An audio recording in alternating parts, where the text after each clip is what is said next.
എന്റെ പ്രിയപ്പെട്ടവരെ, ഒരു ചെറിയ തുമ്മൽ വന്നാൽ, ഒരു ചെറിയ ജലദോഷം വന്നാൽ, ഒരു ചെറിയ പനി വന്നാൽ എല്ലാം തകർന്നു പോയെന്ന് ചിന്തിക്കുന്ന സമൂഹമല്ലേ നമ്മളെങ്കിൽ അള്ളാഹു തരുന്ന പരീക്ഷണങ്ങൾ ഇതിലും വലുത് അള്ളാഹുവിന് തരാൻ കഴിയുമായിരുന്നു. പക്ഷേ അള്ളാഹു ചെറുത് തന്നു എന്ന് പറഞ്ഞ് സമാധാനിക്കുന്ന ആ ഒരു സമാധാനിക്കുന്ന മനുഷ്യന് അങ്ങനെയാണ് അവന്റെ ഖദറിലുള്ള വിശ്വാസം സ്ഥിരപ്പെടുത്തേണ്ടത്.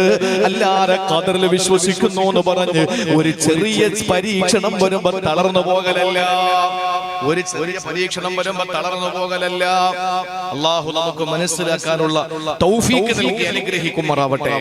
നമ്മളൊക്കെ എത്ര പ്രതിസന്ധികളിലും മരിക്കുമെന്ന് കരുതി എന്നിട്ട് മരിച്ചോ? നമ്മളൊക്കെ എത്ര പ്രതിസന്ധികൾ വന്നപ്പോൾ നമ്മൾ മരിക്കുമെന്ന് ചിന്തിച്ചു, അപ്പോഴൊന്നും നമ്മൾ മരിച്ചില്ല. ഇപ്പൊ നമ്മൾ ആരോഗ്യത്തോടു കൂടി ഇരിക്കുന്നു. അബൂ ഉബൈദ റളിയല്ലാഹു അൻഹു പറയുന്നു, ക്ലേശം വരുന്ന സന്ദർഭങ്ങളിൽ ഇതിലും വലുത് അള്ളാഹുവിന് തരാൻ കഴിവുണ്ടല്ലോ എന്ന് ചിന്തിച്ചാൽ അവന് സമാധാനിക്കാൻ കഴിയുമെന്നാണ്. എന്ത് പരീക്ഷണം വന്നാലും നമ്മൾ ചിന്തിച്ചാൽ മതി, ഇതിൽ വലുത് അള്ളാഹുവിന് തരാൻ കഴിവുണ്ട്. ആരും അവനോട് ചോദിക്കൂലല്ലോ. അതുകൊണ്ട് നമുക്ക് അള്ളാഹു തന്നതിൽ നമ്മൾ തൃപ്തരായി സംതൃപ്തരായി നമ്മൾ കഴിയണം. അത് നമ്മുടെ എന്താ ഈ പ്രതിസന്ധികൾ എന്ന് പറയുന്നത് ദുഷ്ടശ്വാനനെ പോലെയെന്നാണ്. ദുഷ്ടശ്വാനനെ പോലെയാണ്, പേ പിടിച്ച നായയെ പോലെയാണ്. നമ്മൾ നടന്നു പോകുന്ന വഴിയിൽ ഒരു പേപ്പട്ടി വന്നാൽ, അല്ലെങ്കിൽ ഒരു നായ വന്നാൽ, ആ നായ നമ്മൾ ഭയക്കുന്നു എന്ന് കണ്ടാൽ നമ്മളെ ഫോളോ ചെയ്യും, നമ്മളെ നേരെ വരും. ഇനി അതല്ല, തന്റെ ഇടത്തോടെ തിരിഞ്ഞു നിന്നിട്ട് കല്ലെടുത്തെറിയാൻ നോക്ക്, അത് മാറും, അത് ഓടിപ്പോകും. ഇതുപോലെയാണ് പ്രതിസന്ധി. നമ്മളൊരു ചെറിയ പ്രതിസന്ധി വരുമ്പോൾ തളർന്നു എന്ന് തോന്നിയാൽ ആ പ്രതിസന്ധി നമ്മളെ വേട്ടയാടിക്കൊണ്ടിരിക്കും. ഇതൊന്നും ഒരു പ്രശ്നമല്ല എന്ന് മനസ്സിലാക്കിയാൽ മഹാന്മാര് അവർ പരിചയപ്പെടുത്തിയത് പ്രതിസന്ധികൾ ഒഴുകി വരുന്ന ഒരു അരുവിയിലെ, ഒരു കൈത്തോട്ടിലെ ഒരു പാറ പോലെയാണ് പ്രതിസന്ധികൾ എന്നാണ്. വിശ്വാസി ഈ കളകളാരവം മുഴക്കി ഒഴുകുന്ന വെള്ളം പോലെയാണ്. കളകളാരവം മുഴക്കി ഒഴുകുന്ന ആ അരുവികളിലെ ചെറിയ കൈത്തോടിലെ വെള്ളമുണ്ടല്ലോ, ആ വെള്ളം പോലെയാണ് വിശ്വാസി. ആ വെള്ളം ഒഴുകി പോകാൻ കഴിയാത്ത വണ്ണം മധ്യഭാഗത്ത് രൂപം കൊണ്ട ചെറിയ പാറകളാണ് പ്രതിസന്ധികൾ. വെള്ളം അങ്ങനെ ചെയ്യുന്നത്, വെള്ളം അവിടെ ചെന്ന് ഈ പാറയെ ഇടിച്ച് പൊട്ടിച്ച് ചെറിയ ചെറിയ മെറ്റിലുകളാക്കിയിട്ടല്ല വെള്ളം ഒഴുകുന്നത്. വെള്ളം ആദ്യം ഒന്ന് നോക്കും, അവിടെ എത്തുമ്പോൾ അല്പം വേഗത്തിൽ ഈ പാറയുടെ മുകളിലൂടെ ഓടിപ്പോകാൻ പറ്റുമെന്നൊന്ന് നോക്കും. പറ്റൂല എന്ന് കണ്ടാൽ ഇടത്തോട്ടോ വലത്തോട്ടോ ഒഴുകി മര്യാദയ്ക്ക് അതിന്റെ റൂട്ട് അങ്ങ് പോകും. ഇതാണ് വിശ്വാസികൾ. പ്രതിസന്ധികൾ ഉണ്ടാകുമ്പോൾ അവിടെ തളർന്നു നിൽക്കലല്ല, അതിനെ അതിജീവിക്കാൻ കഴിയുക. അതിനെ ജയിക്കാൻ കഴിയുന്നില്ല എന്ന് കണ്ടാൽ അതിനെ നെവർ മൈൻഡ് ആയിട്ട് കണ്ടിട്ട് വലത്തോട്ടോ ഇടത്തോട്ടോ തിരിഞ്ഞ് നമ്മൾ നമ്മുടെ ലക്ഷ്യത്തിലേക്ക് നമ്മളെ യാത്ര ചെയ്യുക. ഇതാണ് നാം ചെയ്യേണ്ടത്. പ്രതിസന്ധികൾ എന്ത് വന്നാലും, എത്ര വിഷമം വന്നാലും, എന്റെ പ്രിയപ്പെട്ടവരെ, നമ്മളെ പിന്നാലെ ഈ വിഷമം വന്നുകൊണ്ടിരിക്കും. ഏതുവരെ? ഒരാളുടെ വിഷമം എവിടം വരെ ഉണ്ടാവും, ഒരാളുടെ പ്രതിസന്ധി എവിടം വരെ ഉണ്ടാവും. നമ്മളൊന്നും ശാന്തമായി നമ്മളൊന്ന് ചിന്തിച്ചാൽ മതി. ഒരാളുടെ പ്രതിസന്ധി എവിടം വരെ ഉണ്ടാവും, എവിടം വരെ ഉണ്ടാവും, എവിടം വരെ ഉണ്ടാവും? ഒരാളുടെ പ്രതിസന്ധി എവിടം വരെ ഉണ്ടാവും? സുലൈമാനൊക്കെ പറയും മരണം വരെ. സലീം മുസ്ലിം അഭിപ്രായം തന്നെ, മരണം വരെ പ്രതിസന്ധികൾ ഉണ്ടാവും. എന്നാൽ എന്റെ പ്രിയപ്പെട്ട സഹോദരങ്ങളെ, മരണശേഷവും ആ പ്രതിസന്ധി നിലനിൽക്കും. മരണശേഷവും ആ പ്രതിസന്ധി നിലനിൽക്കും. എവിടം വരെ എന്നറിയാം? എവിടം വരെയാണ്? നമുക്ക് എന്തെല്ലാം വിലക്കുകളാണ്. ഇവിടെ പുരുഷന്മാർക്ക് പട്ട് ധരിച്ചുകൂടാ, ഇവിടെ സ്വർണം ധരിച്ചുകൂടാ, സ്ത്രീകൾക്ക് സ്വർണം ധരിക്കാം, പുരുഷന്മാർക്ക് പട്ട് ധരിച്ചുകൂടാ, പുരുഷന്മാർക്ക് സ്വർണം ധരിച്ചുകൂടാ. ഇവിടെ നമുക്ക് നിഷിദ്ധമാക്കപ്പെട്ട പലതുമുണ്ട്. അതിനെയൊക്കെ വേറെ ഒരു തലത്തിലേക്ക് കൊണ്ടുവരാനുള്ള സോഷ്യൽ മീഡിയയിലെ പ്രവർത്തനങ്ങളൊക്കെ നടന്നുകൊണ്ടിരിക്കുകയും ചെയ്യുന്നുണ്ട്. അത് പോട്ടെ, നമ്മുടെ വിഷയം അതല്ല. ഞാൻ പറഞ്ഞത് നമ്മുടെ ജീവിതത്തിൽ നമുക്ക് വിലക്കപ്പെട്ട പല കാര്യങ്ങളുമുണ്ട്. എല്ലാ കാര്യങ്ങളും നമുക്ക് ചെയ്യാൻ പറ്റില്ലല്ലോ. അങ്ങനെ വിലക്കപ്പെട്ട കാര്യങ്ങളൊക്കെ നമ്മൾ ചെയ്യാതെ മാറി നിന്ന് ഇതിന്റെ പേരിൽ നമുക്ക് ഒരു പ്രയാസവും നമ്മൾ രേഖപ്പെടുത്താതെ നമ്മുടെ ജീവിതത്തെ നമ്മൾ ഇങ്ങനെ മുന്നോട്ട് പോയിക്കൊണ്ടിരിക്കുമ്പോൾ നാളെ നമ്മൾ എത്തിച്ചേരുന്ന സ്ഥലം എവിടെയെന്നറിയോ? എവിടെയാണ് ചെല്ലുന്നത്? ജന്നാത്തു അദ്നിൻ യദ്ഖുലൂനഹാ, ഏദൻ തോട്ടത്തിൽ നിങ്ങൾ ചെല്ലുമെന്നാണ്. ജന്നാത്തു അദ്നിൻ, ഏദൻ തോട്ടത്തിൽ നിങ്ങൾ ചെല്ലുമെന്നാണ്. അവിടുത്തെ പ്രത്യേകത എന്താണ്? യുഹല്ലൂന ഫീഹാ മിൻ അസാവിറ മിൻ ദഹബി വലുലുആ, നിങ്ങളുടെ കൈകളിൽ അല്ലാഹു വളകൾ ധരിപ്പിക്കുകയാ. എങ്ങനത്തെ വളയാണ്? പ്രിയപ്പെട്ട പെങ്ങളെ, സ്വർഗത്തിൽ പോയാലേ വള കിട്ടുകയുള്ളൂ, സ്വർഗത്തിൽ പോയാലേ വള കിട്ടുകയുള്ളൂ. ഇവിടെ നിങ്ങൾക്ക് നിങ്ങളുടെ ഭൗതിക ലോകത്തെ ഏത് നിമിഷവും നശിച്ചു പോകാൻ പറ്റുന്ന നശ്വരമായ ദുനിയാവിന്റെ നൈമിഷികമായ ഈ ലോകത്തെ ഒരു ചെറിയ വള നിങ്ങൾ പാവപ്പെട്ട ഒരു പെൺകുട്ടിക്ക് കൊടുത്താൽ എന്റെ എന്ത് നഷ്ടപ്പെടാനാണ്? ഈ വള ഇല്ലെന്ന് കരുതിയിട്ട് എന്റെ ജീവിതം നഷ്ടപ്പെടൂലല്ലോ, ഈ മോതിരമില്ലെന്ന് കരുതിയിട്ട് ഞാൻ മരിച്ചു പോകൂലല്ലോ, എന്റെ മക്കൾ പട്ടിണി കിടക്കൂലല്ലോ. എനിക്ക് വേണ്ടത് അല്ലാഹുവിന്റെ സ്വർഗ്ഗലോകത്തെ വളയാണ്. ആ വള എങ്ങനത്തെ വളയാണ്? മിന്നസാവിറ മിൻ ദഹബിൻ, സ്വർണ്ണത്തിനാലുള്ള വളയാണ്. വലുലുആ, മുത്തുകൾ പതിപ്പിച്ച വളയാണ്. ആ വള വേണമെങ്കിൽ ദുനിയാവിലെ വളകൾ വേണ്ടെന്ന് വെക്കണം, ദുനിയാവിലെ വളകൾ വേണ്ടെന്ന് വെക്കണം. എല്ലാം കൊടുക്കണമെന്നല്ല, ആവശ്യപ്പെട്ട് നിങ്ങളുടെ മുമ്പിൽ ചോദിക്കുമ്പോ അലമാരയിൽ എത്ര വളയുണ്ടെന്ന് നിങ്ങൾക്കറിയുമല്ലോ. എത്ര കമ്മലാണ്, എത്ര ജോഡിയാണ്, ഡസൻ കണക്കിന് കമ്മലുകൾ, ഡസൻ കണക്കിന് മോതിര, ഡസൻ കണക്കിന് വളകൾ നിങ്ങളുടെ വീടിന്റെ അലമാരയിൽ നിങ്ങൾ സൂക്ഷിച്ചു വെക്കുമ്പോൾ ആ സൂക്ഷിച്ചു വെച്ചിരിക്കുന്ന ആ സ്വത്തുക്കളാകും നിങ്ങളെ കരുതി വെച്ചിരിക്കുന്ന ആ സ്വർണത്തിൽ നിന്ന് ഒരു ചെറിയ വള ഇങ്ങെടുത്ത്, ഒരു ചെറിയ മോതിരം ഇങ്ങെടുത്ത്, ഒരു ചെറിയ കമ്മലെടുത്ത്, അല്ലെങ്കിൽ കമ്മലിന്റെ ഒരു ആണി എടുത്തിട്ട് ഒരു പാവപ്പെട്ട പെൺകുട്ടികളുടെ വിവാഹത്തിന് വേണ്ടി കൊടുത്താൽ നിങ്ങൾക്കൊന്നും നഷ്ടപ്പെടാനില്ല. പക്ഷെ നിങ്ങൾക്ക് അല്ലാഹു തരുന്നതോ യുഹല്ലൗന ഫീഹാ മിൻ അസാവിറ മിൻ ദഹബി വലുലുആ, മുത്തുകൾ പതിപ്പിച്ച സ്വർണ്ണത്തിനാലുള്ള വളകൾ അല്ലാഹു നിങ്ങൾക്ക് തരുന്നതാണ്. തീരുന്നില്ല വലിബാസുഹും ഫീഹാ ഹരീർ, അവിടെ നിങ്ങൾക്ക് തരുന്ന വസ്ത്രങ്ങൾ എന്ന് പറയുന്നത് പട്ടാൽ നിർമ്മിക്കപ്പെട്ടതാ, പട്ടുനൂലിനാൽ നിർമ്മിക്കപ്പെട്ട വസ്ത്രമാണ് നിങ്ങൾക്ക് അല്ലാഹു തരുന്നത്. അങ്ങനെ നിങ്ങൾക്ക് വള ധരിപ്പിക്കപ്പെട്ടു, നിങ്ങൾക്ക് പട്ടുവസ്ത്രം ധരിപ്പിക്കപ്പെട്ടു. അങ്ങനെ നിങ്ങൾ ആ സ്വർഗത്തിലേക്ക് അങ്ങ് കടന്നുപോയാൽ ആ സ്വർഗത്തിനകത്തേക്ക് നിങ്ങൾ കാലെടുത്തങ്ങ് വെക്കുമ്പോ അവിടെ നിന്ന് നമ്മൾ വിളിച്ചു പറയുന്ന ഒരു വാക്കുണ്ട്. അതാണ് നമ്മൾ ഗൗരവത്തോടെ കാണേണ്ടത്. നമ്മൾ ചിന്തിക്കും കുറച്ച് പരീക്ഷണങ്ങളൊക്കെ വന്നിട്ട് ഇപ്പൊ ആശുപത്രിയിലൊന്നും പോകുന്നില്ല, അല്ലെങ്കിൽ ഇപ്പൊ വേറെ പ്രതിസന്ധികളൊന്നുമില്ല, പട്ടിണിയൊന്നുമില്ല, വിഷമങ്ങളൊന്നുമില്ല. നമ്മൾ ചിന്തിക്കുന്നത് എല്ലാം അവസാനിച്ചു എന്ന്. ഇല്ല, അവസാനിക്കൂല.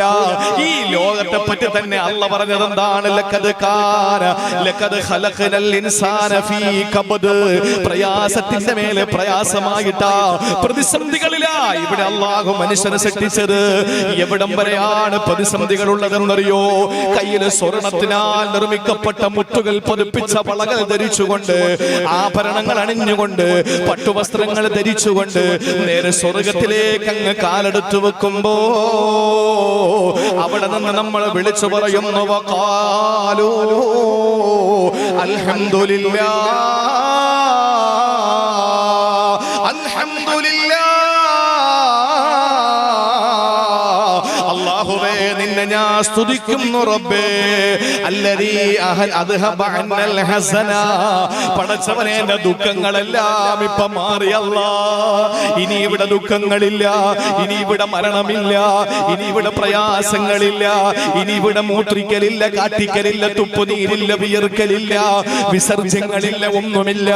എന്റെ എല്ലാ വിഷമങ്ങളും ഇതോടുകൂടി തീർന്നു റബ്ബേ. ഇനി അനന്തമായ സ്വർഗലോകത്തെ സഞ്ചാരമാണ്.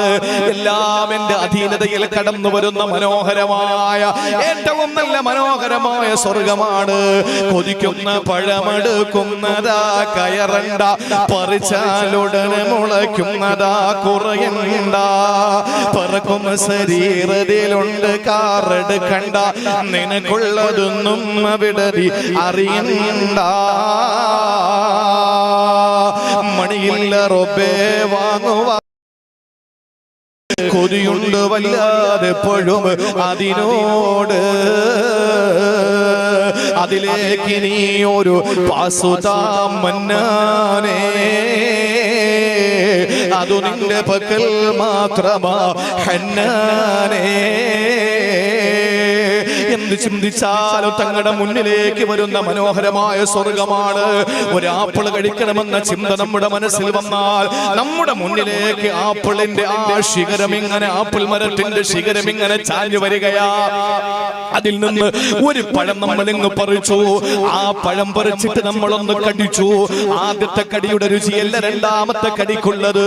ഒരു പഴത്തിന്റെ രുചിയല്ല അടുത്ത പഴത്തിനുള്ളത്.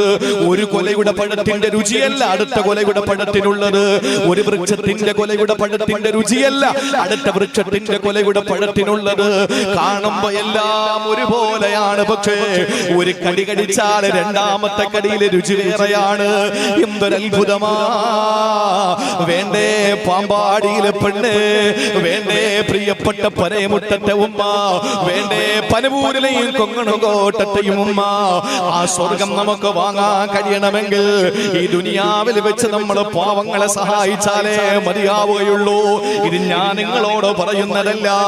ലോകത്തെ ഏറ്റവും നല്ല ഭർത്താവ്, ലോകത്തെ ഏറ്റവും നല്ല മഹിതമായ കുടുംബ ജീവിതത്തിന്റെ മനോഹരമായ മാതൃക മാലോകയുടെ മുമ്പിൽ മലർക്ക് തുറന്നു കൊടുത്ത മഹാനായ പ്രവാചകൻ നബി മുഹമ്മദ് മുസ്തഫ സ്വല്ലല്ലാഹു അലൈഹി വസല്ലമ തങ്ങൾ തന്റെ സഹധർമ്മിണിയായ, തന്റെ ജീവന്റെ ജീവനായ സയ്യിദത്തുനാ ബീവി ആയിഷ റളിയല്ലാഹു തആല അൻഹയോട് പറഞ്ഞതാണ്, ഇത്തഖിന്നാർ, നീ നരകത്തെ കാക്കണേ പൊന്നുമോളെ ആയിഷ, മോളെ നീ നരകത്തെ സൂക്ഷിക്കണേ. വലൗ ബിശിഖി തംറ, ഒരു കാരക്കയുടെ ഒരു ഈത്തപ്പഴത്തിന്റെ ഒരു ചെറിയ ഭാഗമെങ്കിലും കീറിയെടുത്തിട്ട് അതിന്റെ ഒരു നാലിലൊന്നെങ്കിലും പാവപ്പെട്ട ആർക്കെങ്കിലും കൊടുത്തിട്ട് ഈ നരകത്തിൽ നിന്ന് രക്ഷപ്പെടണേ ആയിഷ. ഇത് ആയിഷ ബീവിയോട് കുടുംബനാഥനായ ഏറ്റവും നല്ല ഭർത്താവായ മുത്തുനബി പറഞ്ഞതെങ്കിൽ എന്നെ കേൾക്കുന്ന എന്റെ ഉമ്മമാരെ, എന്റെ പ്രിയപ്പെട്ട സഹോദരിമാരെ, എന്റെ നാട്ടുകാരെ, നമുക്ക് ആ പാവപ്പെട്ട പെൺകുട്ടിയുടെ കാര്യം ഏറ്റെടുക്കാം. അല്ലാഹു തൗഫീഖ് നൽകട്ടെ. അതുകൊണ്ട് ഞാൻ പറയുകയാണ്, പ്രതിസന്ധികൾ വന്നുകൊണ്ടിരിക്കും. ഏതുവരെ? മരണം വരെയല്ല. മരിച്ചു കഴിഞ്ഞാൽ പ്രതിസന്ധികൾ വരും. ഏതുവരെയാണ് പ്രതിസന്ധികൾ വരുന്നത്? സ്വർഗത്തിലോട്ട് കയറിയിട്ട് നമ്മൾ പറയും അൽഹംദുലില്ലാഹ്, അൽഹംദുലില്ലാഹ് അല്ലദീ അദ്ഹബ അന്നൽ ഹസന. എല്ലാ ദുഃഖങ്ങളും മാറി, ഇനി യാതൊരു വിഷമങ്ങളുമില്ല. ഇനി ഒരിക്കൽ പോലും സ്വർഗത്തിൽ നിന്ന് പുറത്തേക്ക് പോണ്ടല്ലോ. എത്ര മനോഹരമായ അവസ്ഥയിൽ നമ്മൾ അതിനകത്തുനിന്ന് എത്തിക്കഴിഞ്ഞാൽ സഹോദരിമാരെ, അല്ലാഹുവിന്റെ റസൂൽ മദീനത്തുൻ നബവിയിൽ വെച്ച് 10 പേരെ മുഖത്ത് നോക്കിയിട്ട് അംദഫിൽ ജന്ന, അംദഫിൽ ജന്ന, നിങ്ങൾ സ്വർഗത്തിലാണ്, നിങ്ങൾ സ്വർഗത്തിലാണെന്ന് പറഞ്ഞല്ലോ. ആ 10 പേരുണ്ടല്ലോ അശറത്തുൽ മുബശ്ശരീങ്ങൾ. അവരാരാണ്? സുമ്മർറിളാ അൻ നബി ബക്കരി വഅൻ ഉമരി വഅൻ അലി വഅൻ ഉസ്മാൻ ദിൽ കറമി സഅദിൻ സഈദിൻ സുബൈറിൻ തുൽഹത്തിൻ വഅബി ഉബൈദത്തിൻ വബ്നി ഔഫിൻ ആശിറിൽ കറമി. അശറത്തുൽ മുബശ്ശരീങ്ങളായ 10 പേരുണ്ടല്ലോ. ഈ 10 പേര് ജീവിതത്തിൽ കരച്ചിലോട് കരച്ചില. അവര് പറയുന്നത്, അല്ലാഹുവേ, സ്വർഗത്തിനകത്ത് എന്റെ 2 പാദങ്ങളും മൂന്നിയാലല്ലാതെ എനിക്കെന്ത് നിർഭയത്വമാ. അതുകൊണ്ട് അശറത്തുൽ മുബശ്ശിരീങ്ങൾ എന്ന സ്വർഗത്തിന്റെ പാസ് കിട്ടിയ സഹാബത്തിന് പോലും ഭയമായിരുന്നെങ്കിൽ നമുക്കും പോണ്ടേ. അതുകൊണ്ട് മുത്തുനബി പഠിപ്പിച്ചതാണ്, സദഖ കൊടുത്തുകൊണ്ട് നിങ്ങൾ സ്വർഗത്തിൽ പോവുക. ആ സ്വർഗം അല്ലാഹു നമുക്ക് നൽകി. ഈ സദസ്സിന്റെ ബറക്കത്ത് കൊണ്ട് അല്ലാഹു നമ്മളെ ആദരിച്ച് അല്ലാഹുവിന്റെ തിരുദർശനം എന്ന പുണ്യമായ ലിഖാ കണ്ട് ആസ്വദിക്കുന്നവരിൽ അല്ലാഹു നമ്മളെ ചേർക്കട്ടെ. അല്ലാഹു അതിനുള്ള തൗഫീഖ് നൽകി അനുഗ്രഹിക്കുമാറാവട്ടെ. പ്രിയപ്പെട്ട സഹോദരങ്ങളെ, അതുകൊണ്ട് പരിശുദ്ധമായ ആ സ്വർഗത്തിലെത്തുന്നത് വരെയും പ്രതിസന്ധികൾ ഇല്ലെങ്കിൽ എന്താണെന്നറിയോ? ഇല്ലെങ്കിൽ പ്രശ്നം എന്താണ്? മരിച്ചാൽ എല്ലാം തീരുമെങ്കിലേ, മരിച്ചാൽ എല്ലാം അവസാനിക്കുമെങ്കിൽ ഒന്ന് ചിന്തിച്ചു നോക്ക്. പിന്നെ നരകത്തിൽ പോകുന്നതിന്റെ അവസ്ഥ ഒരു പ്രശ്നമില്ലല്ലോ. ഏറ്റവും വലിയ പ്രശ്നം നമ്മൾ പഠിച്ചത് ഒന്ന് ചിന്തിച്ചു. ഏറ്റവും വലിയ പ്രശ്നം എന്താണ്? നമ്മൾ പറയും ജീവിച്ചിരിക്കുന്നതാണ് ബുദ്ധിമുട്ട്. അല്ല, നമ്മൾ പറയും അല്ല, ആത്മഹത്യ ചെയ്യാൻ ഒരിക്കൽ ശ്രമിച്ച അല്ലെങ്കിൽ ശ്രമം നടത്തിയവനോട് ചോദിച്ചു നോക്കണം, നീ ആത്മഹത്യ ചെയ്യാൻ ശ്രമിച്ചപ്പോൾ അല്ലെങ്കിൽ നീ മരിക്കാൻ തീരുമാനിച്ചപ്പോൾ ഉണ്ടായ നിന്റെ അനുഭവം എന്തായിരുന്നു എന്ന്. നമ്മൾ ചിന്തിക്കുന്നതിനേക്കാൾ അപ്പുറത്ത് മരിക്കുമ്പോഴാണ് ഏറ്റവും വലിയ പ്രശ്നം. പക്ഷേ മരിച്ചു കഴിഞ്ഞ ഒരാളിനോട് മരിച്ചു കഴിഞ്ഞ് ഒരാൾ തിരിച്ചു വരാൻ പറ്റുമോ? അങ്ങനെ വരില്ല. അല്ലെങ്കിൽ നാളെ പരലോകത്തെ ചെല്ലുമ്പോ, അതൊക്കെ വിശുദ്ധ ഖുർആനും ഹദീസുകളൊക്കെ പറയുന്നുണ്ട്. ചോദിക്കുന്ന ഏറ്റവും വലിയ പ്രശ്നം എന്താ? ഏറ്റവും വലിയ പ്രശ്നം ഖബറാണ്. ഏറ്റവും വലിയ പ്രശ്നം ഖബറാണ്. ആ ഖബറിൽ നിന്ന് എഴുന്നേറ്റ് പോകുന്ന ഒരാളോട് മഹ്ശറിൽ ഒരുമിച്ച് കൂടുമ്പോ അവര് വിളിച്ചു പറയുമെന്നാണ്, അല്ലാഹുവേ എത്രയും പെട്ടെന്ന് ഇവിടെ നിന്ന് ഞങ്ങളെ ഒന്ന് നീ രക്ഷപ്പെടുത്തി. ഇമ്മ ഇലന്നാർ, നരകത്തിലേക്കെങ്കിൽ നരകത്തിലേക്ക്, ആ നരകത്തിലേക്കെങ്കിലും ഇമ്മ ഇലന്നാർ, ഞങ്ങളെ നരകത്തിലേക്കെങ്കിലും ഒന്ന് വലിച്ചെറി അല്ലാ. ഒരു ചാൻ മുകളിൽ കത്തിച്ചൊലിച്ചു നിൽക്കുന്ന അരുണന്റെ കിരണമേറ്റുകൊണ്ട് ചെമ്പുത്തറ താപം കൊണ്ട് വിറയ്ക്കുമ്പോൾ മഹ്ശറ വൻസഭയിൽ നമ്മൾ പറയും, പടച്ചോനെ ഇവിടെ നിൽക്കാൻ വയ്യ, നീ നരകമാണെങ്കിൽ നരകം, അത് കുഴപ്പമില്ല, നീ അങ്ങോട്ട് ഞങ്ങളെ കൊണ്ടുപോ, ഇവിടെ നിന്ന് മാറ്റി. അപ്പം നമുക്ക് ഖബറിനെക്കാളും ഭീകരത എവിടെയായി? മഹ്ശറയിലായി. ഇനി മഹ്ശറയിൽ നിന്ന് നരകത്തിലേക്കെങ്കിലും കുഴപ്പമില്ല എന്ന് പറയുന്നതിന്റെ അവസ്ഥ എന്താ? ഒരൊറ്റ എറിച്ച മുഖം കുത്തിയിട്ടല്ലേ വലിയ അവന്റെ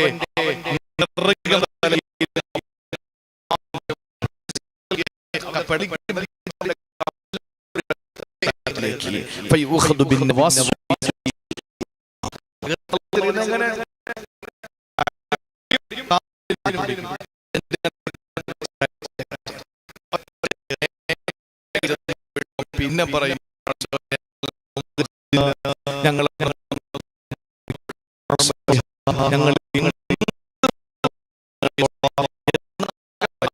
അക്ഷരയല്ല ഏറ്റവും വലിയ പ്രശ്നം.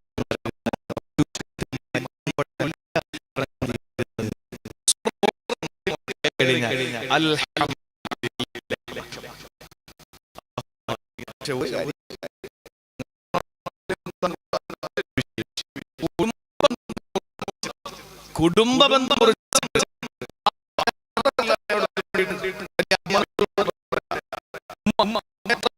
അവരോട് വേണ്ടിയിട്ട്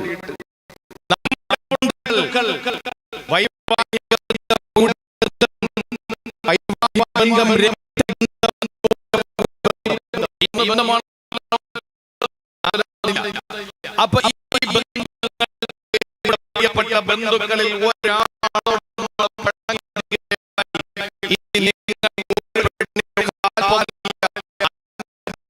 അവരുടെ വിവാഹ ചെലവും അവിടെ കൂടിയവർക്കുള്ള ഭക്ഷണം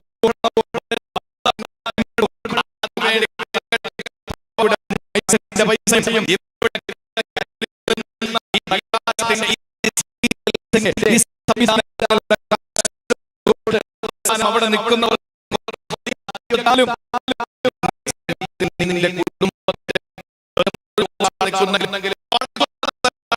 സ്വർഗ്ഗത്തിന്റെ ഏഴയൽ ഒറ്റ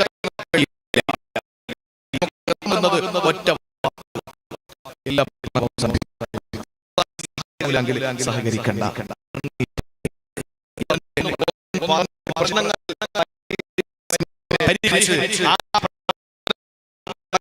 വലിയ വലിയ അബദ്ധങ്ങളിലേക്ക് സ്റ്റോപ്പ് ചെയ്ത് ബന്ധങ്ങൾ മരിക്കുന്ന എല്ലാ മതിനകത്ത് തന്നെ നിങ്ങൾ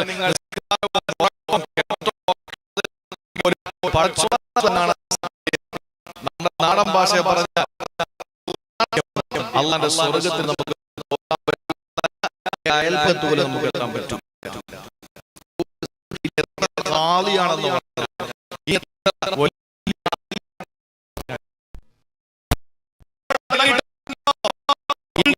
കാര്യമില്ല. പള്ളിയിൽ കിളച്ചിട്ട് മരിച്ചിനി നട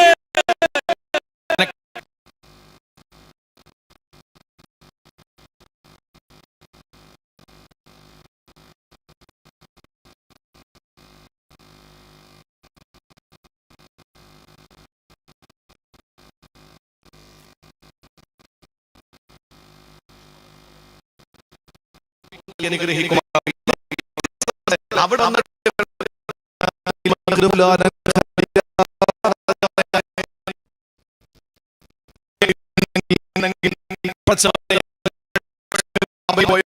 ഇനി രക്ഷയില്ല. ഇവിടെ പോയാൽ അതൊന്നുമില്ല.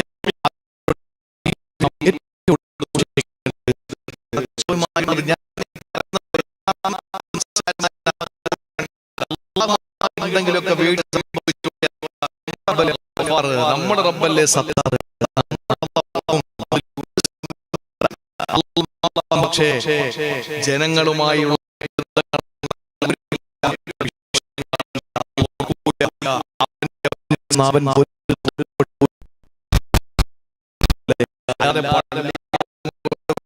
ഇമാമ പറയും എന്തെങ്കിലുമൊക്കെ വിഷമങ്ങളുണ്ട്, എന്തൊരു സാമ്പത്തികം കൊടുക്കും.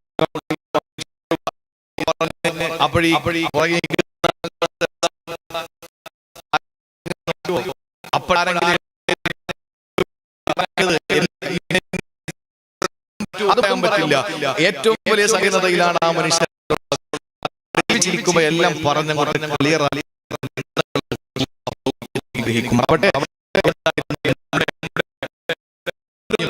ജീവിതത്തിലെ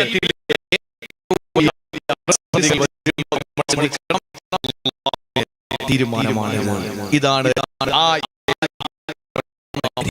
ഒന്നാമത്തെ കാര്യം. എന്താണ് അതിൽ മഹാനായ മൂസാ നബി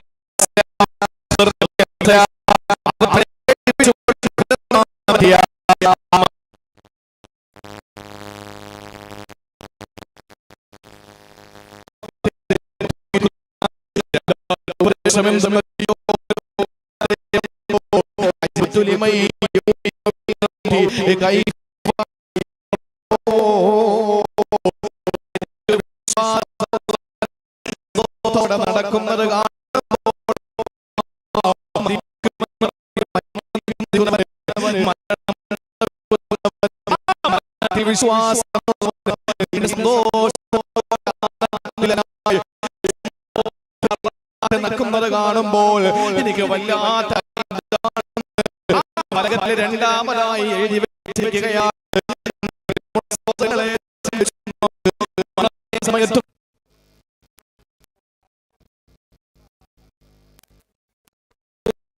ഞാൻ പറഞ്ഞ കൃത്യമായി വന്ന്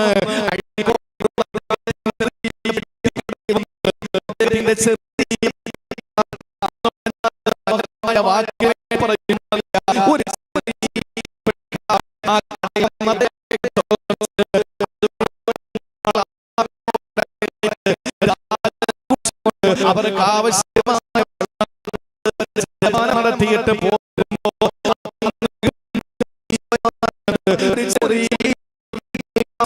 പാവപ്പെട്ട സഹോദരൻ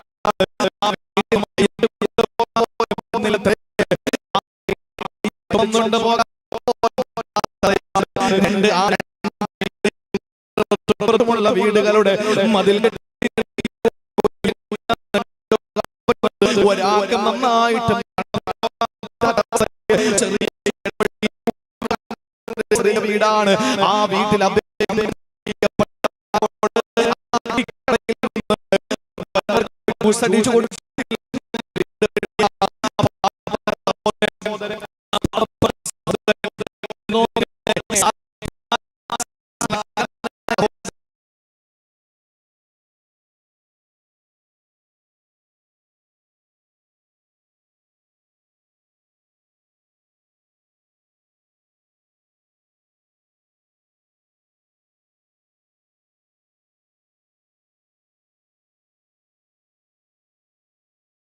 മൂലയ്ക്ക് കിടത്തിയിരിക്കുന്നു.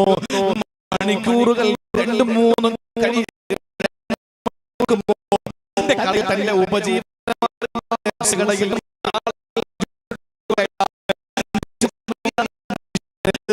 3 വെള്ളത്തുണിയിൽ പൊതിഞ്ഞ് 6 കാലുള്ള കിടത്തി ഞാൻ നിങ്ങളെ ചുമന്നുകൊണ്ട് ഈ റോഡിലൂടെ പോവുകയാ.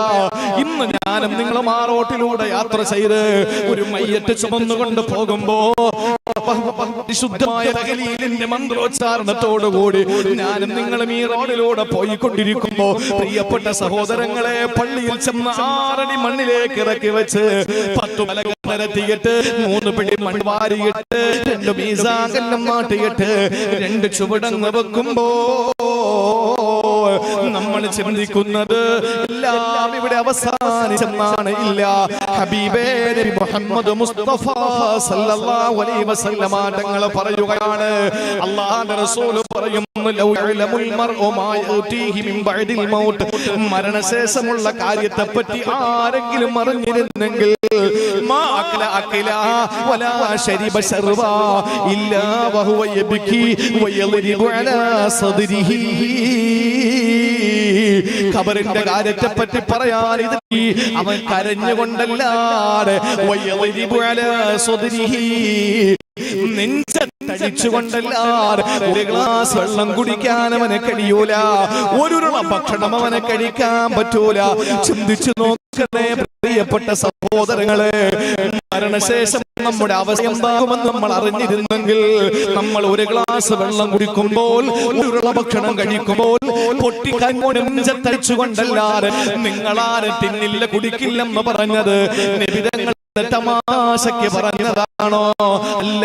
നബിതങ്ങളെ കളവ് പറഞ്ഞതാണോ? അല്ല. നബിതങ്ങൾക്ക് തെറ്റിപ്പോയതാണോ?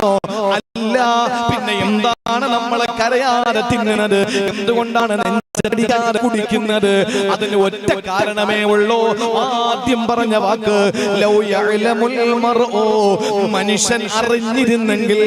വല്ലാഹി നമുക്കറിയില്ല പ്രിയപ്പെട്ടവരെ, മരണശേഷമുള്ളത് നമുക്കറിയുന്നില്ല.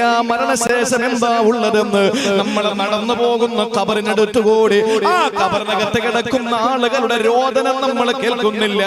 അങ്ങനെയെങ്കിൽ നമ്മുടെ വാപ്പാട മയ്യത്തിന്റെ അടുത്തൂടെ നമ്മൾ വെറുതെ പോകോ? നമ്മളെ മരണപ്പെട്ട പ്രിയപ്പെട്ട വാപ്പയുണ്ടല്ലോ, എന്റെ പെങ്ങളെ, നിങ്ങളുടെ പ്രിയ ഭർത്താവ് മരിച്ചിട്ടുണ്ടെങ്കിൽ ആ മരണപ്പെട്ട ഭർത്താവിനെ മറമാടപ്പെട്ട ഖബറിന്റെ ചാരത്ത് കൂടി നടന്നു പോകുമ്പോൾ നിങ്ങളുടെ ഭർത്താവ് നിങ്ങളോട് വിളിച്ചു പറയുന്നു, എന്റെ പ്രിയപ്പെട്ടവളെ, എന്റെ പ്രിയപ്പെട്ടവളെ, കേൾക്കാതെ നമ്മൾ പോകുന്നത് കേൾക്കാനുള്ള കഴിവ് നമുക്കില്ലാത്തത് കൊണ്ടാ, അത് കാണാൻ നമുക്ക് കഴിയാത്തത്, കാണാനുള്ള കഴിവ് നമുക്കല്ല തരാത്തത് കൊണ്ടാ. ഖബറിനകത്ത് കിടന്ന് പറയുന്നത് എന്താണ്? തമുറു അഖാരിബി ജനബാതി കബിരി കഅന്ന അഖാരിബി ലം യഅരിഫൂനി വദുൽ മീറാസ് യഖ്തസിമൂന മാലി വമാ യഅലൂന അൻ ജഹദു ദുയൂനി. എന്താണ് വാപ്പ ഖബറിൽ കിടന്ന് പറയുന്നതെന്നറിയോ? എന്താണ് ഉമ്മ ഖബറിൽ കിടന്ന് പറയുന്നതെന്നറിയോ? എന്താണ് ഭർത്താവ് ഖബറിൽ കിടന്ന് പറയുന്നതെന്നറിയോ? തമുറു അഖാരിബി ജനബാതി കബിരി, എന്റെ ഖബറിന്റെ അടുത്തുകൂടി എന്റെ പ്രിയപ്പെട്ടവര് നടന്നു പോകുന്നല്ലോ, എന്റെ ഭർത്താവ് നടന്നു പോകുന്ന എനിക്ക് പിടിക്കാൻ പറ്റുന്നില്ല, എന്റെ ഭാര്യ നടന്നു പോകുന്ന എനിക്ക് വിളിക്കണമെന്നുണ്ട്, പറ്റുന്നില്ല, അവര് കേൾക്കുന്നില്ല. സഹോദരങ്ങളെ, 6 അടി മണ്ണിനടിയിൽ നടക്കുന്ന സംഭവം 6 അടി മണ്ണിന് മുകളിൽ നടക്കുന്ന നമ്മളെ പറ്റിയിട്ടാണ് പറയുന്നത്. അതിനകത്ത് കിടന്ന് വിലപിക്കുകയാണ്. എന്റെ പ്രിയപ്പെട്ടവർ എന്റെ ഖബറിനടുത്തൂടെ നടന്നു പോകുന്നു. മോനെ, എടാ മോനെ, എടാ മോനെ, എടാ മോളെ എന്ന് വിളിച്ചിട്ട് നമ്മുടെ വാപ്പ വിളിക്കുന്നു. കേൾക്കാൻ ശ്രവണപുടങ്ങൾ നമുക്കില്ല. ഇത് വിളിക്കുന്നത് കാണാൻ നയനങ്ങൾ നമുക്കില്ല. പടച്ചവനാണ് ഇത് സംഭവിക്കുമല്ലോ. അങ്ങനെ വിളിച്ചിട്ട് പറയുന്നത് എന്താണ്? നമ്മൾ മറുപടി കൊടുക്കാതെ വരുമ്പോൾ അവർ പറയുന്നു,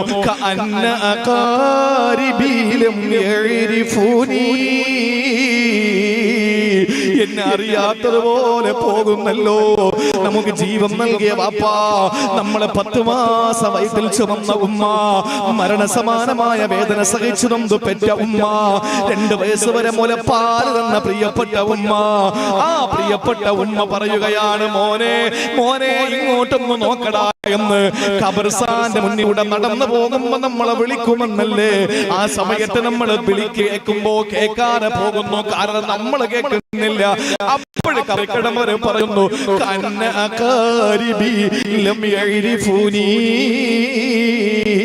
എന്നെ അറിയാത്തതുപോലെ പോകുന്നത് കണ്ടോ, എന്നെ അറിയാത്തതുപോലെ പോകുന്നത് കണ്ടോ. എവിടേക്കാണ് ഈ പോക്കെന്നറിയോ?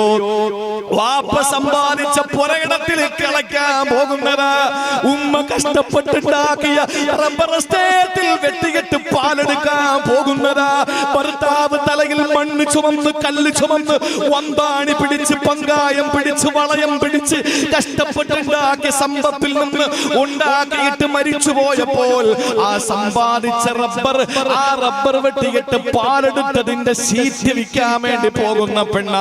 പക്ഷേ മക്കൾക്ക് വേണ്ടി ജീവിച്ചപ്പോൾ ഹജ്ജ് ചെയ്തില്ല. ഉസ്താദ് വന്നു പറഞ്ഞു, ഹജ്ജിന് പോകുന്നില്ല കാക്ക. അപ്പോഴും പറഞ്ഞു, എന്റെ മോളെ കെട്ടിക്കട്ടെ. മോളെ കെട്ടിക്കാതെ ഹജ്ജിന് എങ്ങനെ പോകും? അങ്ങനെ മകളെ മകളെ മകളെ എന്ന് പറഞ്ഞ് ഹജ്ജിന് പോകാതെ ഇരുന്നു. എന്നിട്ട് ഒരുപാട് സമ്പാദിച്ചു വാരി കൂട്ടി ആ റബ്ബർ എസ്റ്റേറ്റിൽ നിന്ന് പൊന്നുമോള് വെട്ടി പാലെടുക്കാൻ പോകുമ്പോ ഇപ്പോഴത്തെ ഖബർസ്ഥാനം കിടന്ന് വിളിക്കുന്നു, പൊന്നുമോളെ പൊന്നുമോളെ. മോള് കേൾക്കുന്നില്ല, മോൻ കേൾക്കുന്നില്ല. ആ സമയത്താണ് അവര് പറയുന്നു, എന്നെ അറിയാത്ത പോലെ പോണ കണ്ടോ. എങ്ങോട്ടാണ് പോകുന്നത്?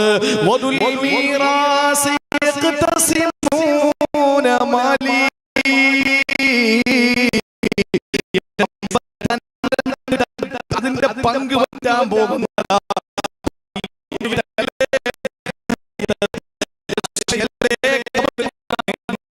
ഇവർക്ക്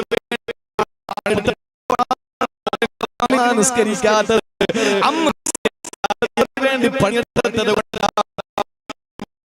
അറിയാതെ പോലെ പോകുന്നു. അസ്സലാമു അലൈക്കും യാ അബീ, അസ്സലാമു അലൈക്കും യാ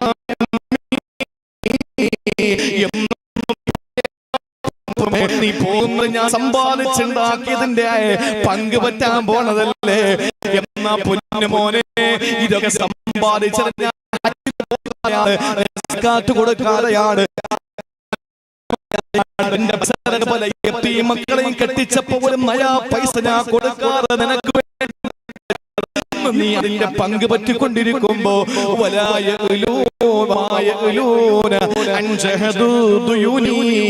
എന്റെ കടങ്ങളെ നീ വീട്ടുന്നില്ല, എന്റെ ഹജ്ജ് നീ വീഴുന്നില്ല. ഇതൊക്കെ പറഞ്ഞുകൊണ്ട് ഖബറിൽ കരയുന്ന ഒരു പ്രിയപ്പെട്ടവരെ, ഖബറിന്റെ അവസ്ഥ ഭീകരമാണ്. നമ്മൾ സൂക്ഷിക്കണം. എന്താ കാര്യം? ഇദാ ജാഅ നസ്റുല്ലാഹ്, അല്ലാഹുവിന്റെ സഹായം വന്നാൽ, അല്ലാഹുവിന്റെ സഹായം നിങ്ങൾക്ക് വന്നാൽ. എന്ത് സഹായം ചോദിച്ചില്ലേ? മത്താ നസ്റുല്ലാഹ്, എപ്പോഴാ നബി അല്ലാഹുവിന്റെ സഹായം വരുന്നതെന്ന് അല്ലാഹ് പറഞ്ഞു, നിങ്ങൾക്ക് സഹായമൊക്കെ വന്നാൽ. വൽ ഫത്ഹ്, നാട്ടിൽ നിന്ന് പറന്ന നാട്ടിൽ നിന്ന് നിങ്ങൾ ആട്ടി ഓടിച്ചല്ലോ. മക്കാ മുകറമയുടെ മുന്നിൽ നിന്ന് 2 റക്അത്ത് നമസ്കരിക്കാനുള്ള സ്വാതന്ത്ര്യം പോലും നിഷേധിച്ചുകൊണ്ട് നിങ്ങൾ അവിടെ നിന്ന് ആട്ടി ഓടിച്ചല്ലോ. ആ നിങ്ങൾക്ക് രക്തരഹിത വിപ്ലവത്തിലൂടെ മക്ക തിരിച്ചു പിടിച്ചു. അങ്ങനെ നിങ്ങൾ മക്കയിലേക്ക് മടങ്ങി വന്നപ്പോൾ, മക്ക വിജയം നിങ്ങൾക്ക് നേടിയപ്പോൾ സന്തോഷമല്ലേ? ഇത് രണ്ടും. ഒന്ന് റബ്ബിന്റെ സഹായം, 3 മക്ക വിജയം. നബിയേ വറഅയ്തന്നാസ യദ്ഖുലൂന ഫീ ദീനില്ലാഹി അഫ്വാജ. അഫ്വാജ എന്ന് പറഞ്ഞാൽ ഫൗജൻ ഫൗജ, സംഘം സംഘമായി ഇസ്ലാമിലേക്ക് ആളുകൾ ഒഴുകിക്കൊണ്ടിരിക്കുന്നത് നിങ്ങൾ കണ്ടാൽ നബിയോട് പറയാ സല്ലല്ലാഹു അലൈഹി വസല്ലം, ദഅവത്തിന് വേണ്ടി അങ്ങാടിയിൽ ഇറങ്ങുമ്പോൾ കാതുകളിൽ തന്റെ ചൂണ്ടുവിരൽ ചേർത്ത് പിടിച്ചിട്ട് തിരികെ വെച്ചിട്ട് കേൾക്കണ്ട പോടാ ഭ്രാന്ത എന്ന് വിളിച്ചു പോയ ഒരു സമൂഹം അവസാനം നബി തങ്ങളുടെ മുന്നിൽ വന്നിട്ട് യാ റസൂലല്ലാഹ് ഖുദ് ബിയദി എന്ന് പറഞ്ഞിട്ട് ആ കൈ ഇങ്ങോട്ട് താ നബിയെ, എന്റെ കൈ ഒന്ന് ചേർത്ത് പിടിക്ക് നബിയെ എന്ന് പറഞ്ഞ് ഇസ്ലാമിലേക്ക് കടന്നു വന്ന പരിശുദ്ധമായ ആ മക്കയിൽ, ആ മദീനയിൽ പരിശുദ്ധമായ ആ ജസീറത്തുൽ അറബിലെ പ്രിയപ്പെട്ട സഹാബാക്കളെ നിങ്ങളുടെ അധീനതയിൽ എത്തിക്കഴിഞ്ഞാൽ എത്ര സന്തോഷം. ആളുകൾ ഇസ്ലാമിലേക്ക് വന്നുകൊണ്ടിരിക്കുകയാണ്.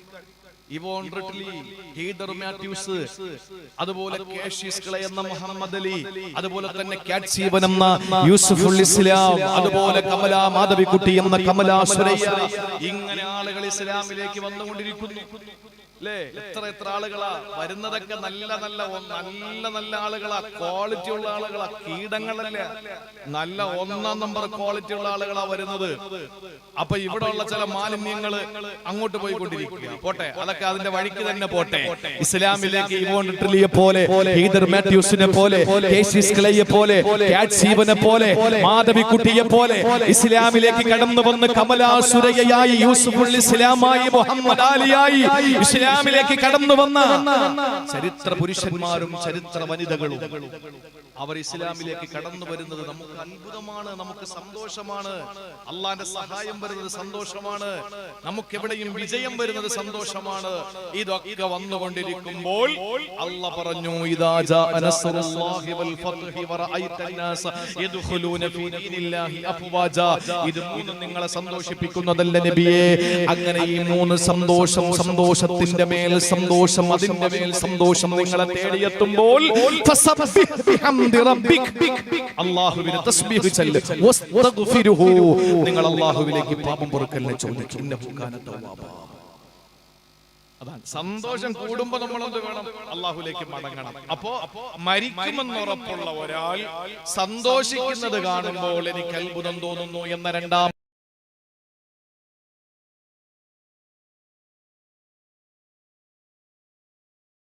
മൂന്നാമത്തെ വരിയിൽ എഴുതിയിരിക്കുന്നത് അജിബ്തു അജബ്തു ലിമൻ യുമിനു ബിൽ ഹിസാബ് കൈഫ യൽഹഖൂ.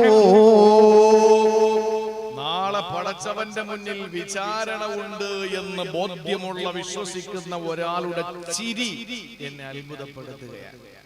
ഇന്ന് നമ്മൾ ആരെങ്കിലും വണ്ടി ഓടിച്ചു പോകുമ്പോ പിണറായി വിജയന്റെ പോലീസ് വഴിയിൽ കൈയാണിച്ച് നിർത്തിയിട്ട് ഹെൽമറ്റ് ഇല്ലാത്തതിന്റെ പേരിൽ, സീറ്റ് ബെൽറ്റ് ഇടാത്തതിന്റെ പേരിൽ പൈസ കൊണ്ടുപോവാ എന്ന് പറഞ്ഞിട്ട് വഴിയിൽ തടഞ്ഞു നിർത്തുമ്പോ നമ്മൾ ആരെങ്കിലും അവിടെ ചെന്നിട്ട് എന്ന് പറഞ്ഞ് ആരെങ്കിലും നമുക്ക് ഭ്രാന്തല്ലേ പറയുള്ളൂ? 2-3 കിലോമീറ്ററിന്റെ ചുറ്റളവിലുള്ള അധികാരസ്ഥാനം വഹിക്കുന്ന പോലീസ് ഉദ്യോഗസ്ഥന്റെ സർക്കിളിന്റെ ASIയുടെ മുന്നിൽ ചെന്ന് നിൽക്കുമ്പോ നമ്മൾ ആരും ഇങ്ങനെ പൊട്ടിച്ചിരിച്ചോണ്ട് ഇങ്ങനെ മസലും പിരിക്ക് നിൽക്കൂല. എല്ലാവരും സാറേ അബദ്ധം പറ്റിപ്പോയി സാറേ, ഹെൽമറ്റ് ഇടാൻ പറ്റാത്തതാ സാറേ, സീറ്റ് ബെൽറ്റ് ഇടാൻ മറന്നുപോയി സാറേ, അങ്ങനെയൊക്കെ പലതും പറഞ്ഞ് സാറിനെ പൊക്കി വെച്ചിട്ട് 100 രൂപ കൊടുത്താ വിഷയം തീരും. അവിടെ പോലും നമ്മൾ വളരെ ഇങ്ങനെ നിൽക്കുന്നു, നമ്മൾ ആരും ചിരിക്കുന്നില്ല, നമ്മുടെ മുഖത്ത് വല്ലാത്ത വിഷമമാണ്. കോടതിയിൽ ഒരു കേസ് ഉണ്ടായി പോയാൽ ജഡ്ജിയുടെ മുമ്പിൽ തൊട്ടപ്പുറത്തെ പ്രതിക്കൂട്ടിൽ കയറി നിൽക്കുമ്പോൾ നീതിന്യായ കോടതിയുടെ ചീഫ് ജസ്റ്റിസ് വിധി പറയാൻ പോകുന്ന നിമിഷം ആരുടേതാണ്? തന്റെ വക്കീലിന്റേതാണോ അതല്ല പ്രോസിക്യൂട്ടറുടേതാണോ ആ കോടതിയുടെ അകത്തളത്തിൽ വിജയം വരിച്ചത് എന്നറിയാൻ ചീഫ് ജസ്റ്റിസ് എന്താണോ പറയാൻ പോകുന്നതെന്ന് അറിയാൻ പോകുമ്പോൾ ആ പ്രതിക്കൂട്ടിൽ നിൽക്കുന്ന പ്രതി പൊട്ടിച്ചിരിച്ചാൽ അങ്ങനെ പൊട്ടിച്ചിരിക്കുമോ? ഒരിക്കലുമില്ല. അതാണ് പറയുന്നത്, റബ്ബിന്റെ ഹിസാബുണ്ടെന്ന് അറിയുന്ന ഒരാൾ ചിരിക്കുന്നത് കാണുമ്പോ എന്നെ അത്ഭുതപ്പെടുത്തുന്നു എന്നാണ് ആ ഫലകത്തിൽ എഴുതിയിരിക്കുന്ന 3-ാമത്തെ വാചകം. നിങ്ങൾ നോക്കൂ എന്റെ പ്രിയപ്പെട്ട സഹോദരങ്ങളെ, നമുക്ക് വലിയ ചിരിയാണ്. ഹിസാബിനെ പറ്റി യാതൊരു ചിന്തയും നമുക്കില്ല. ഒരു ദിവസം അൻസാരികളുടെ മദീനക്കാരുടെ ഒരു തോട്ടം, മനോഹരമായ തോട്ടം. ആ തോട്ടത്തിന്റെ തൊട്ടടുത്തുകൂടി മഹാനായ സയ്യിദുന അബൂബക്കർ സിദ്ദീഖ് റളിയല്ലാഹു അൻഹു നടന്നു പോവുകയാണ്. അബൂബക്കർ സിദ്ദീഖ് റളിയല്ലാഹു അൻഹു നടന്നു പോകുമ്പോൾ അൻസാരികളുടെ ഒരു തോട്ടത്തിനടുത്തെത്തി. ഈത്തപ്പഴം പറിക്കാൻ വേണ്ടിയിട്ട് അൻസാരി പറഞ്ഞു, അൻസാരിയായ സഹാബി പറഞ്ഞു, പറിച്ചോളാൻ പറഞ്ഞു.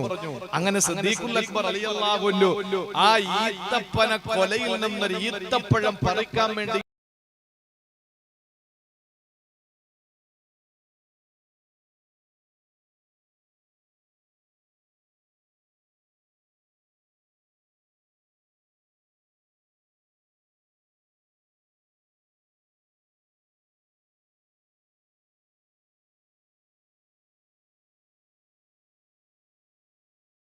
പോകുന്നത് കണ്ടപ്പോൾ ആദ്യം കണ്ടെത്തിയ ഈത്തപ്പനയുടെ ചുവട്ടിൽ വന്നിരുന്ന് പൊട്ടിക്കരയാൻ തുടങ്ങി.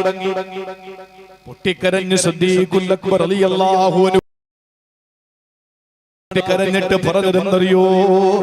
തൂബാലക യാ താഇ, നല്ലവനാ, നീ എത്ര ഭാഗ്യവാനാ. ഓരോ വൃക്ഷങ്ങളുടെ ശിഖരങ്ങളിൽ നിന്ന് അടുത്ത വൃക്ഷ ശിഖരങ്ങളിലേക്ക് പറന്നു പോകുന്ന പക്ഷി, നീ എന്ന് ജലാശയത്തിൽ നിന്ന് നിന്റെ ചെറിയ ചുണ്ടുകൊണ്ട് നീ വെള്ളം കുടിക്കുന്നല്ലോ. ആ പക്ഷിയെ നോക്കിയിട്ട് പറയുന്നു, നീ എത്ര ഭാഗ്യവാനാ. തമൂതു ഫലാ ഹിസാബ വലാ അദാബ്, നീ മരിച്ചു പോയാൽ നിനക്ക് വിചാരണയില്ല, ശിക്ഷയില്ല. കൂനിൻ തുറാബ, മണ്ണായി പോവോ എന്ന് നിന്നോട് അല്ലാഹു മഹ്ശറിൽ പറയും. മഹിഷറയിലെത്തുമ്പോ മരത്തിന്റെ ചുവട്ടിലിരുന്ന് പൊട്ടി പൊട്ടി കരഞ്ഞപ്പോൾ, എന്റെ പ്രിയമുള്ള സഹോദരങ്ങളെ, അവരുടെ മനസ്സിനകത്തുള്ള ചിന്ത എന്താ? എല്ലാവരും നാളെ മഹിഷറയിൽ വരുമല്ലോ. അവിടെ ആരും ആരെ സഹായിക്കാനില്ല, അവിടെ വക്കീലുമാരില്ല, അവിടെ അഡ്വക്കേറ്റുകളില്ല, അവിടെ സാക്ഷികൾ മാത്രമേ ഉള്ളൂ. അവിടെ ഒരു ഭാഗത്ത് പ്രതികളെ ഉള്ളൂ, ഒരു ഭാഗത്ത് വാദികളെ ഉള്ളൂ, ഒരു ഭാഗത്ത് അല്ലാഹുവിന്റെ മാലാകമാരെന്ന് പറയുന്ന അള്ളാന്റെ പട്ടാളക്കാര് വലയം ചെയ്തിരിക്കുകയാ. ഇന്ന് കോടതിയുടെ ചേംബറിലിരിക്കുന്ന ആ കോടതിയുടെ ജഡ്ജിയുടെ മുമ്പിൽ പ്രതികൂട്ടിൽ നിൽക്കുന്ന ആ പ്രതിയുടെ ചുറ്റുവട്ടത്ത് പോലീസ് നിൽക്കും പോലെ മഹിഷറ എന്ന് പറയുന്ന ഭീകരമായ കോടതിയിൽ നിൽക്കുമ്പോൾ നാലു ഭാഗത്ത് ആരാ നിൽക്കുന്നതെന്നറിയോ? വല്ല മലക്കു സഫൻ സഫാ, അള്ളാന്റെ മലായിക്കത്തുകൾ സഫ് സഫായി അണിയണിയായി നിരനിരയായി വരിവരിയായി നിൽക്കുകയാ. ആ സമയത്താണ് പ്രിയപ്പെട്ടവരെ ഹിസാബ് നേരിടേണ്ടത്. അതുകൊണ്ട് എപ്പോഴും ദുആ ചെയ്തോ, അല്ലാഹുവേ അല്ലാഹുമ്മ ഹസിബിനി ഹിസാബൻ യസീറാ, അല്ലാഹുമ്മ ഹസിബിനി ഹിസാബൻ യസീറാ, ഒരു ചെറിയ വിചാരണ എനിക്ക് തരണേ അല്ലാ. ആയിഷ ബീവി വന്നിട്ട് ചോദിച്ചു, യാ റസൂലല്ലാഹ്, ഈ ചെറിയ വിചാരണ എന്ന് പറയുന്ന ഹിസാബുൻ യസീർ എന്താ? ആ സമയത്ത് നബി തങ്ങൾ പറയുന്നു, ആയിഷ, ഒരു മനുഷ്യനവന്റെ വീട്ടിലോ പള്ളിയിലോ നമസ്കരിക്കുന്ന 2 റക്അത്ത് സുന്നത്ത് നമസ്കാരത്തിന്റെ ആ സമയത്തിൽ അല്ലാഹു ഒരു പേരിനൊരു ഹിസാബ് നടത്തിയിട്ട് അവനെ അങ്ങ് സ്വർഗത്തിൽ വിടും. ആയിഷ, ആരെങ്കിലും പൊന്നുമോളെ, ആരെങ്കിലും അല്ലാഹു കൊളയാൻ തീരുമാനിച്ചാൽ, അല്ലാഹു ആരെയെങ്കിലും വിചാരണ ചെയ്യാൻ തീരുമാനിച്ചാൽ, പൊന്നുമോളെ ആയിഷ, പെട്ടത് തന്നെ സംശയമില്ല. അപ്പത്തോളം ഭീകരമായ മഹിഷറയുണ്ടല്ലോ. ആരും അവിടെ വന്നിട്ട് നമുക്ക് വക്കാലത്ത് പിടിക്കൂല, ആരും അവിടെ വന്ന് നമ്മളെ രക്ഷപ്പെടുത്തൂല. നമ്മുടെ പ്രിയപ്പെട്ട വാപ്പ, നമ്മുടെ പ്രിയപ്പെട്ട ഉമ്മ, നമ്മുടെ പൊന്നുമക്കള്, ഭാര്യ, നമ്മുടെ പ്രിയപ്പെട്ടവരൊക്കെ നമ്മളെ രക്ഷപ്പെടുത്താൻ വരില്ലല്ലോ. അല്ല തന്നെ പറഞ്ഞു, യൗമ യഫിറുൽ മർഉ മിൻ അഖീഹി വ ഉമ്മിഹി വ അബീഹി വ സാഹിബതിഹി വ ബനി. അല്ല പറഞ്ഞതാണ്, അവന്റെ സഹോദരനിൽ നിന്ന്, മാതാപിതാക്കളിൽ നിന്ന്, നിന്ന്, മക്കളിൽ നിന്ന്, ഭാര്യമാരിൽ നിന്ന്, എല്ലാവരിൽ നിന്ന് ഓടി ഒളിക്കുന്ന മഹ്ശറ. നമ്മൾ ജീവന തുല്യ സ്നേഹിക്കുന്ന തോളത്തിരുത്തിയിട്ട് നമ്മള് കുതിരകളായി നിന്നുകൊണ്ട് നമ്മുടെ പൊന്നുമക്കളെ കളിപ്പിക്കുമ്പോ ആ പൊന്നുമക്കൾ വന്നിട്ട് വാപ്പാന്ന് വിളിക്കുമ്പോ കൈതട്ടിക്കളഞ്ഞിട്ട് പോകുന്ന മഹ്ശറ, കൈതട്ടിക്കളഞ്ഞിട്ട് പോകുന്ന മഹ്ശറ. ചെറിയ ചെറിയ ടെസ്റ്റ് ഡോസുകൾ നമ്മുടെ മുന്നിലുണ്ടല്ലോ. ഞാൻ കരുനാഗപ്പള്ളിയിൽ പഠിച്ചുകൊണ്ടിരിക്കുന്ന കാലമാ. ആ സമയത്ത് 2006-ലോ 2005-ലോ ആണ് വലിയ സുനാമി ഉണ്ടായത്. ചെറിയഴീക്കലിലും വലിയഴീക്കലിലും വലിയ സുനാമി ഉണ്ടായി. കരുനാഗപ്പള്ളി താലൂക്ക് ഹോസ്പിറ്റലിൽ പോകുമ്പോ അവിടത്തെ അഭയാർത്ഥി ക്യാമ്പില് അവിടെ സുനാമി പ്രദേശത്ത് നിന്ന് കൊണ്ടുവന്ന ആളുകളെ ഒരുമിച്ച് കൂട്ടിയിരിക്കുകയാ. ആ സമയത്താണ് പിന്നീട് വരുന്ന ഒരു വണ്ടിയിൽ ഒരു കുഞ്ഞിനെ കൊണ്ടുവന്നു. ഇതാരുടെ കുഞ്ഞാണെന്ന് ചോദിച്ചിട്ട് വളണ്ടിയേഴ്സ് ഇങ്ങനെ നടക്കുകയാണ്. ആ സമയത്താണ് പെട്ടെന്ന് ബോധോദയം വന്നിട്ടൊരു പെണ്ണ് വന്നിട്ട് പറഞ്ഞു, എന്റെ കുഞ്ഞാ. എന്താ സംഭവിച്ചതെന്നറിയോ? കടലിന്റെ തിരമാലകൾ വെള്ളം ഉള്ളിലേക്കെന്ന് വലിഞ്ഞപ്പോൾ കടലിന്റെ എത്രയോ കിലോമീറ്റർ ആഴം ഇങ്ങനെ കാണാൻ തുടങ്ങിയപ്പോ എന്തോ ഭീകരമായ ഒരു വിസ്ഫോടനത്തിന്റെ ശബ്ദം കേൾക്കാൻ തുടങ്ങിയപ്പോൾ തൊട്ടിലിൽ കിടക്കുന്ന ഉമ്മറത്ത് തൊട്ടിലിൽ കിടത്തി ഉറക്കിയിരിക്കുന്ന പാല് കൊടുത്ത് കിടത്തി ഉറക്കിയ പൊന്നുമോളെ മറന്നിട്ട് ആ മാതാവ് ജീവനും കൊണ്ട് ഓടുകയാ. ഓടിക്കണ്ട വണ്ടിയിൽ കയറിയിട്ട് കരുനാഗപ്പള്ളി താലൂക്ക് ഹോസ്പിറ്റലിൽ വന്നതാ. വീടിന്റെ ഉമ്മറത്ത് കെട്ടിയിട്ട ആ തൊട്ടിലിൽ കിടക്കുന്ന പ്രിയപ്പെട്ട കുഞ്ഞിനെ പാല് കൊടുത്തുറക്കിയ കുഞ്ഞിനെ പോലെ ഒരു ചെറിയ സുനാമി വന്ന പോലെ മറന്നുപോയ ലോകമല്ലേ. ആ മഹ്ശറയുടെ കഥ പറയേണ്ടതുണ്ടോ? അവിടെ വരുമ്പോ ആരും രക്ഷപ്പെടുത്തൂല. ആ സമയത്താണ് നമ്മൾ പറയേണ്ടത്, അല്ലാഹുമ്മ ഹസിബ്നി ഹിസാബൻ യസീറാ. ചെറിയൊരു വിചാരണ. പരിശുദ്ധമായ ജുമാ ദിവസങ്ങളിൽ രണ്ടാമത്തെ റക്അത്തിൽ ഇന്ന ഇലൈനാ ഇയാബഹും സുമ്മ ഇന്ന അലൈനാ ഹിസാബഹും എന്ന് കേൾക്കുമ്പോൾ ശ്രദ്ധിച്ചിട്ടുണ്ടാവണം. ഇമാം കുറച്ചു നേരം അവിടെ നിശബ്ദതയോടെ നിൽക്കും. എന്തിനാ? അവിടെ ദുആ ചെയ്യണം. നമ്മളും എഴുതി വെച്ച് പഠിച്ചോ, അല്ലാഹുമ്മ ഹസിബ്നി ഹിസാബൻ യസീറാ, അല്ലെങ്കിൽ അല്ലാഹുമ്മ യസ്സിർലി ഹിസാബി എന്ന് നമ്മൾ അവിടെ ദുആ ചെയ്യണം. എത്ര ജുമഅയ്ക്ക് നമ്മൾ ചെയ്തു? രാത്രി കിടക്കുമ്പോൾ ആലോചിക്കും. 60 വയസ്സുകാരന്റെ 15 കൊല്ലത്തെ മാറ്റിവെച്ചാൽ ആ 45 കൊല്ലത്തെ ഓരോ വർഷത്തെയും 12 മാസങ്ങളിൽ ഓരോ മാസത്തെയും 4ഉം 5ഉം വെള്ളിയാഴ്ചകൾ വന്നിട്ടുണ്ട്. ആ വെള്ളിയാഴ്ചകളിൽ നമ്മൾ എവിടെയെങ്കിലും ഏതെങ്കിലും ഒരു ദിവസം സുമ്മ ഇന്ന അലൈനാ ഹിസാബുഹും എന്ന് ഇമാം പറഞ്ഞപ്പോ അല്ലാഹുമ്മ യസ്സിർലി ഹിസാബി എന്ന് നമ്മൾ പറഞ്ഞിട്ടുണ്ടോ? നമുക്കതിനുള്ള സമയമുണ്ടോ? ഇല്ല. നമുക്ക് അതിനെ ചിന്തിക്കാനുള്ള സമയമുണ്ടോ? അതുമില്ല. നമ്മൾ കരുതുന്ന എന്താ? നമ്മൾ അങ്ങോട്ട് ചെല്ലുമ്പോ എവിടെയെങ്കിലും തൂങ്ങി അങ്ങ് രക്ഷപ്പെടാമെന്നാ. എങ്ങും തൂങ്ങാൻ പറ്റൂല, കൊടഞ്ഞിടും. അതുകൊണ്ട് പ്രിയപ്പെട്ട സഹോദരങ്ങളെ, ഈ മനുഷ്യൻ ഹിസാബുണ്ടെന്നറിഞ്ഞിട്ടും ആ മനുഷ്യന്റെ വലിയ വലിയ ചിരി എന്നെ അത്ഭുതപ്പെടുത്തുന്നു എന്ന് ആ രേഖപ്പെടുത്തപ്പെട്ട കാര്യം ചിന്തിച്ചു നോക്കൂ. ഏറ്റവും ഒടുവിൽ അതിനകത്ത് എഴുതിയിരിക്കുന്നു, അജബതു ലിമൻ യഅരിഫു ദുനിയാ കൈഫ യത്മഇന്നു ഇലൈഹാ. എന്നെ അത്ഭുതപ്പെടുത്തിയത് മറ്റൊന്നാണ്.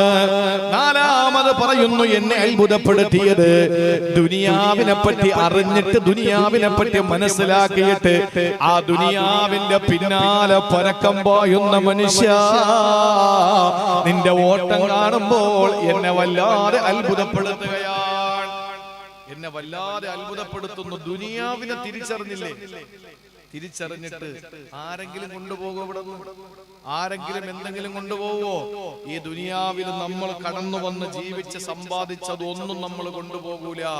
ജനിക്കുമ്പോൾ നമ്മുടെ അവസ്ഥ എന്താണ്? നമ്മുടെ കുഞ്ഞുങ്ങളുടെ കൈ ഇങ്ങനെ മുറുകി പിടിച്ചിരിക്കുകയാണ്.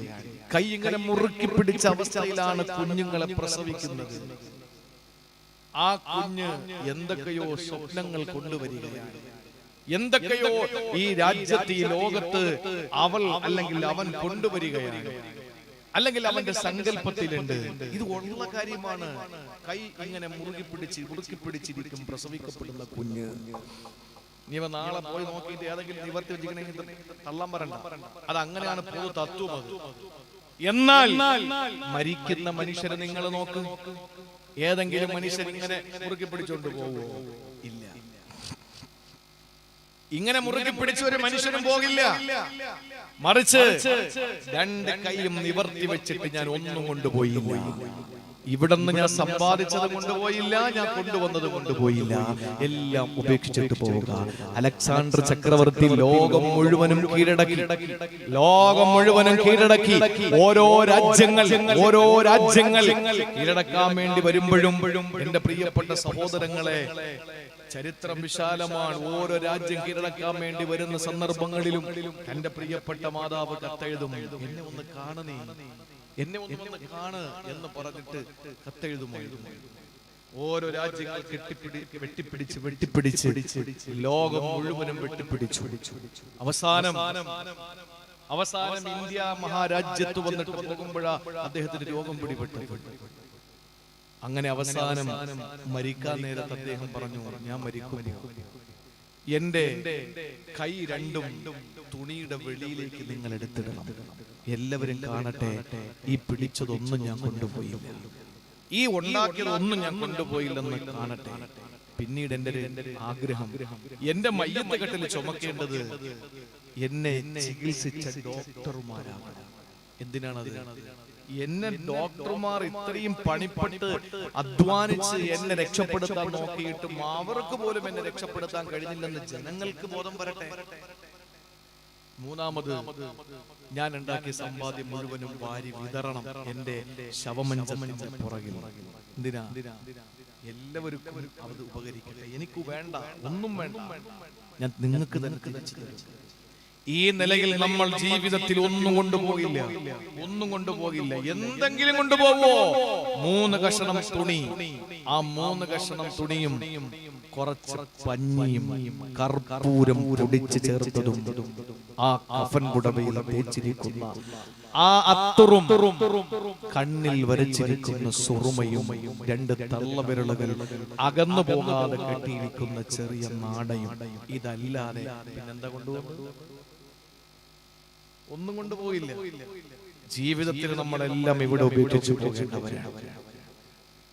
വന്നപ്പോഴും ഒന്നും കൊണ്ടുവന്നില്ല. ഇതാണ് മനുഷ്യൻ. ദുനിയാവ് ഇത്രയേ ഉള്ളൂ.